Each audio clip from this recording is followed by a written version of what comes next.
Hello बच्चों, let's read the question. The question says the number of coordination isomers possible for Fe NH36 whole 3 plus chromium C2O4 whole 3 minus is. इस question में हमसे पूछा गया है कि total number of coordination isomer इस compound में कितने होंगे हमारे पास. Let's start. अगर हम बात करें कि कंसेप्ट की, तो जो हमारे पास ये कंपाउंड है ये क्या शो कर रहा है? It shows coordination isomerism. It is showing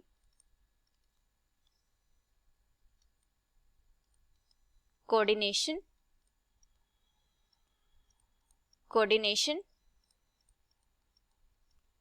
isomerism.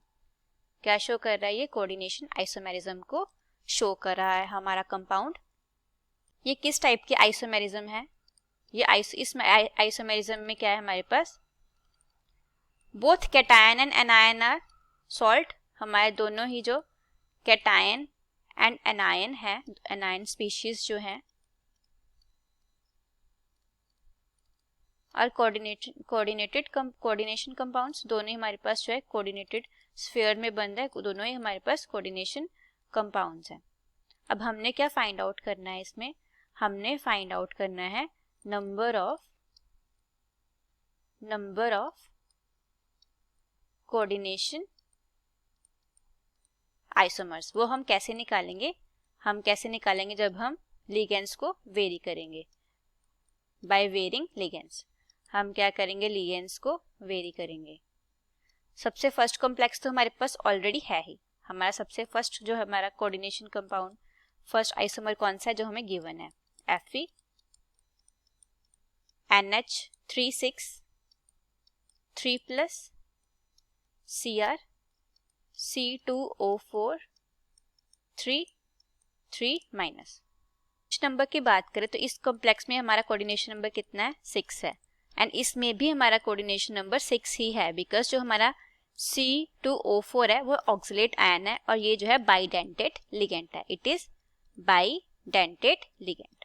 अब हम दोनों में जो है ऑक्सीडेशन स्टेट निकालते हैं मेटल्स की. तो हमारे पास जो Fe है उसमें ऑक्सीडेशन स्टेट कितनी है? ऑक्सीडेशन स्टेट ऑफ Fe निकालते हैं हम. एंड साथ में निकालेंगे हम oxidation state of Fe. Iron की कितनी आएगी हमारे पास? X प्लस 6 जो है 0 है, और जो हमारे पास कॉम्प्लेक्स के ऊपर कितना चार्ज है? +3 है. तो हमारे पास X के ऊपर मतलब हमारे पास जो आयरन है उसकी ऑक्सीडेशन स्टेट कितनी है? +3 है. सिमिलरली हम निकालेंगे क्रोमियम की oxidation state of chromium. Oxidation state of chromium X 3 है हमारे पास, और एक के ऊपर कितना चार्ज है? -2. ओवरऑल कितना है? -3. X -6 is equal to -3. Calculate करेंगे हमारे पास कितना आ जाएगा? +3. हमारे दोनों कंपाउंड्स में जो है आयरन की भी +3 स्टेट ऑक्सीडेशन स्टेट है, हमारी क्रोमियम की भी कितनी स्टेट है? +3. अब हम क्या करेंगे? अब हम बनाएंगे अपने आइसोमर्स. हमारे पास गिवन कंपाउंड कौन सा है? Fe NH36. ओवरऑल कितना चार्ज है? +3 है. क्रोमियम है C2O4 थ्राइस. ओवरऑल कितना है? 3 माइनस है. अब हम क्या करेंगे? हम जो है लिगेंड्स को चेंज करने का ट्राई करेंगे. अब हम क्या करेंगे? 2 अमोनिया जो है हम उसको रिप्लेस कर देंगे बाय एक हमारे पास ऑक्सिलेट आयन से. तो हमारे पास जो सेकेंड कॉम्प्लेक्स बनेगा वो कौन सा बनेगा हमारे पास? Fe NH34 C2O4. हमने 2 के साथ इसलिए चेंज किया बिकॉज ये हमारा बाइडेंटेट लिगेंड है. अब हम क्या कैलकुलेट करेंगे? चार्ज कैलकुलेट करेंगे कि क्या ये हमारा आइसोमर पॉसिबल है या नहीं है. अब हमने क्या कैलकुलेट करना है कि हमारे पास जो कॉम्प्लेक्सेस बने इनके ऊपर चार्ज कितना है. जो हमारा X है वो Y के इक्वल होना चाहिए, बट जो है जो साइन है साइन ऑपोजिट होना चाहिए, सो दैट ये कंपाउंड क्या हो जाए? न्यूट्रल हो जाए. हमें कंपाउंड को क्या बनाना है? न्यूट्रल बनाना है, तभी वो हमारा आइसोमर पॉसिबल होगा. हमारे पास जो आयरन है उसका होता है 3 प्लस हमारे पास अमोनिया जो होता है न्यूट्रल होता है वो 0 आ जाएगा, और हमारे पास जो कॉम्प्लेक्स है ऑक्सलेट उसके ऊपर कितना होता है -2 इज इक्वल टू एक्स। तो हमारे पास जो है 3 -2 is equal to x, x आ गया हमारे पास +1। जो हमारे पास y है वो कितना आना चाहिए, -1 आना चाहिए। क्रोमियम के ऊपर कितना है 3 +2 हमारे पास क्या है ऑक्सलेट आयन है, -2 उसके ऊपर चार्ज होता है, +2 हमारे पास अमोनिया जो कि न्यूट्रल होते हैं इज इक्वल टू y आ जाएगा हमारे पास 3 -4 is equal to y, y आ गया हमारे पास -1। दैट मीन्स ये हमारा आइसोमर पॉसिबल है। तो हमारा आइसोमर क्या बन जाएगा, जो हमारे पास सेकेंड आइसोमर बना है वो कौन सा बना है हमारे पास, FeNH3 4 C2O4, कितना चार्ज आया ऊपर, +1 का चार्ज आया। हमारे पास जो हमारे पास क्रोमियम, इसको ये हमारा अनायन बन गया। क्या बन गया ये हमारा, ये 2 है, NH3 भी क्या है 2 है, -1। अब हम बनाएंगे थर्ड आइसोमर। थर्ड आइसोमर में हम क्या करेंगे, शफल कर देंगे। हम क्या कर देंगे, अब शफल कर देंगे।